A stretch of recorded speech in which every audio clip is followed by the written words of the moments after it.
আসসালামু আলাইকুম রহমতুল্লাহি ওবরকাতুহ। প্রিয় দর্শক, আজ আমরা যে বিষয়টি সম্পর্কে আলোচনা করব সেটি হচ্ছে মিলাদুন্নবী আমরা কিভাবে পালন করব সে সম্পর্কে। শুরুতে আমাদেরকে জানতে হবে যে ইসলাম হচ্ছে একটি পরিপূর্ণ ধর্ম। ইসলামের মধ্যে কোনো রকম কোনো অপূর্ণতা, কোনো অসম্পূর্ণতার কোনো দখলদারিত্ব নাই। কারণ আল্লাহ সুবহানাহু ওয়া তাআলা পবিত্র কুরআনুল কারীমের ৫ নম্বর সূরা সূরাতুল মাইদার ৩ নম্বর আয়াতের মধ্যে বলেন, আল-ইয়াউমা আকমালতু লাকুম দীনাকুম ওয়া আতমামতু আলাইকুম নি'মাতি ওয়া রাদিতু লাকুমুল ইসলাম দীনা, যে আমি তোমাদের উপর তোমাদের জন্য দিনকে পরিপূর্ণ করে দিয়েছি। এই আয়াত দ্বারা আমরা বুঝতে পারি যে ইসলাম একটি পরিপূর্ণ ধর্ম, এটার মধ্যে কোনো রকম অসম্পূর্ণতার কোনো ঠাঁই নেই। ইসলামে কিয়াস এবং ইজতিহাদের সুযোগ থাকলেও কিয়াস এবং ইজতিহাদ জায়েজ এবং বৈধ হওয়া সত্ত্বেও যেখানে নস আছে, কোরআন আছে, হাদিস আছে, সেখানে কিন্তু কিয়াসের কোনো দখলদারিত্ব নাই। যেমনটি আল্লাহ রাব্বুল আলামিন পবিত্র কুরআনুল কারীমের ৫৯ নম্বর সূরা সূরাতুল হাশরের ৭ নম্বর আয়াতের মধ্যে বলেন, ওয়ামা আতাকুমুর রাসূলু ফাখুযুহু ওয়ামা নাহাকুম আনহু ফান্তাহু, তোমাদের জন্য তোমাদের রাসূল যা নিয়ে এসেছেন তা তোমরা আঁকড়ে ধরো, আর রাসূল তোমাদেরকে যা থেকে নিষেধ করেছেন সেগুলো থেকে তোমরা বিরত থাকো। এই কথা দ্বারা আমরা বুঝতে পারি যে রাসূল সাল্লাল্লাহু আলাইহি ওয়াসাল্লাম থেকে যেটা প্রমাণিত নাই, রাসূল সাল্লাল্লাহু আলাইহি ওয়াসাল্লাম যেটার আদেশ আমাদেরকে দেন নাই, যেটা থেকে নিষেধ করেছেন, এমন বিষয় আমাদের জন্য বর্জনীয়। তাই ঈদে মিলাদুন্নবীর ক্ষেত্রেও আমাদেরকে দেখতে হবে যে রাসূল সাল্লাল্লাহু আলাইহি ওয়াসাল্লাম থেকে ঈদে মিলাদুন্নবী প্রমাণিত কিনা, বা কিভাবে তিনি পালন করেছেন, তিনি মিলাদুন্নবী কিভাবে পালন করেছেন, তিনি যেভাবে পালন করেছেন আমাদের উচিত সেভাবে পালন করা। প্রচলিত যে ঈদে মিলাদুন্নবী আমরা দেখতে পাই বছরে একবার ১২ই রবিউল আউয়ালে, এই ঈদে মিলাদুন্নবী রাসূল সাল্লাল্লাহু আলাইহি ওয়াসাল্লামের জীবনী অধ্যয়ন করলে কোরআন হাদিস থেকে কোথাও কোনোভাবেই রাসূল সাল্লাল্লাহু আলাইহি সাল্লাম থেকে এটা প্রমাণিত নাই যে তিনি ১২ই রবিউল আউয়ালে এভাবে ঈদে মিলাদুন্নবী উদযাপন করেছেন। শুধুমাত্র রাসূল সাল্লাল্লাহু আলাইহি ওয়াসাল্লাম নয়, বরং তার সাহাবী, তাবিঈন, তাবে আইম্মা মুজতাহিদিনদের কেউই এভাবে বছরে একবার ১২ই রবিউল আউয়ালকে ঈদে মিলাদুন্নবী হিসেবে উদযাপন করেছেন এমনটা প্রমাণিত নয়।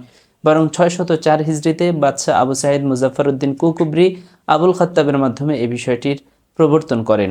তো রাসূল সাল্লাল্লাহু আলাইহি ওয়াসাল্লাম থেকে মিলাদুন্নবী সম্পর্কে যে বিষয়টি প্রমাণিত সেটি হচ্ছে মুসলিম শরীফের ২৬২১ নম্বর হাদিস, হজরতে আবু কতাদা আল আনসারী রাদিয়াল্লাহু তাআলা আনহু থেকে বর্ণিত, আন্না রাসূলুল্লাহি সাল্লাল্লাহু আলাইহি ওয়াসাল্লাম সুইলা আন সাওমিল ইসনাইন, রাসূল সাল্লাল্লাহু আলাইহি ওয়াসাল্লামকে জিজ্ঞেস করা হলো, হে আল্লাহর রাসূল, আপনি সোমবারে কেন রোজা রাখেন? তখন তিনি উত্তরে বললেন, ফিহি উলিদতু ওয়া ফিহি উনজিলা আলাইয়া, এই দিনে আমি জন্মগ্রহণ করেছি এবং এই দিনে আমার উপর ওহী অবতীর্ণ হয়েছে। যেহেতু সোমবারে আল্লাহর হাবিব জন্মগ্রহণ করেছেন, সেহেতু আল্লাহর হাবিব সাল্লাল্লাহু আলাইহি ওয়াসাল্লাম শুকরিয়াতান, এবং তার উপর সোমবারে ওহী অবতীর্ণ হয়েছে, এজন্য শুকরিয়াতান আল্লাহর হাবিব সাল্লাল্লাহু আলাইহি ওয়াসাল্লাম সোমবারে রোজা রাখতেন। এজন্য আমরা যদি মিলাদুন্নবী পালন করার জন্য মনে করি, মিলাদুন্নবী পালন করার জন্য আমরা আগ্রহী হই, তাহলে আমাদের জন্য উচিত হচ্ছে আমরা প্রতি সোমবারে রোজা রাখব। কিন্তু বিষয়টা পরিপূর্ণ উল্টো। আমরা দেখতে পাই যে রাসূল সাল্লাল্লাহু আলাইহি ওয়াসাল্লাম মিলাদুন্নবী পালন করেছেন সপ্তাহে একবার, অথচ আমাদের কিছু ভাইয়েরা মিলাদুন্নবী উদযাপন করে বছরে একবার। রাসূল সাল্লাল্লাহু আলাইহি ওয়াসাল্লাম মিলাদুন্নবী পালন করেছেন বছরে ৪৮ থেকে ৫৪ বার, কিন্তু তারা পালন করে বছরে একবার। রাসূল সাল্লাল্লাহু আলাইহি ওয়াসাল্লাম মিলাদুন্নবী পালন করেছেন রোজা রাখার মাধ্যমে, কিন্তু তারা পালন করে ঈদ পালনের মাধ্যমে। বিষয়টি কেমন উল্টো না? অথচ রাসূল সাল্লাল্লাহু আলাইহি ওয়াসাল্লাম থেকে এমনটি প্রমাণিত নয়। এজন্য আমরা মিলাদুন্নবী সেভাবেই পালন করব যেভাবে আল্লাহর হাবিব সাল্লাল্লাহু আলাইহি ওয়াসাল্লাম পালন করেছেন। আল্লাহর হাবিব সাল্লাল্লাহু আলাইহি ওয়াসাল্লাম কিভাবে পালন করেছেন?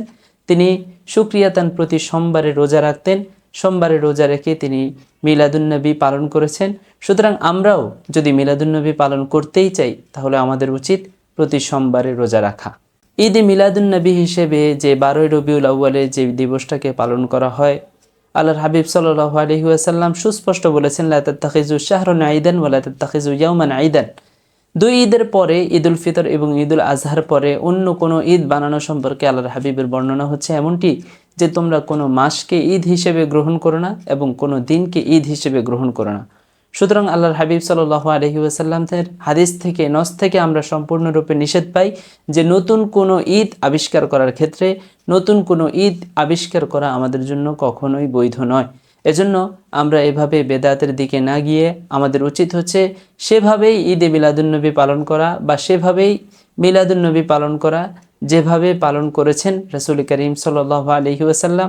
আর রাসূল করিম সাল্লাল্লাহু আলাইহি ওয়াসাল্লাম মিলাদুন্নবী পালন করেছেন প্রতি সোমবারে রোজা রাখার মাধ্যমে। আমরাও প্রতি সোমবারে রোজা রাখার মাধ্যমে মিলাদুন্নবী পালন করব ইনশাআল্লাহ। আল্লাহ রাব্বুল আলামিন আমাদেরকে বোঝার তৌফিক দান করো। আমিন। আসসালামু আলাইকুম ওয়া রাহমাতুল্লাহ।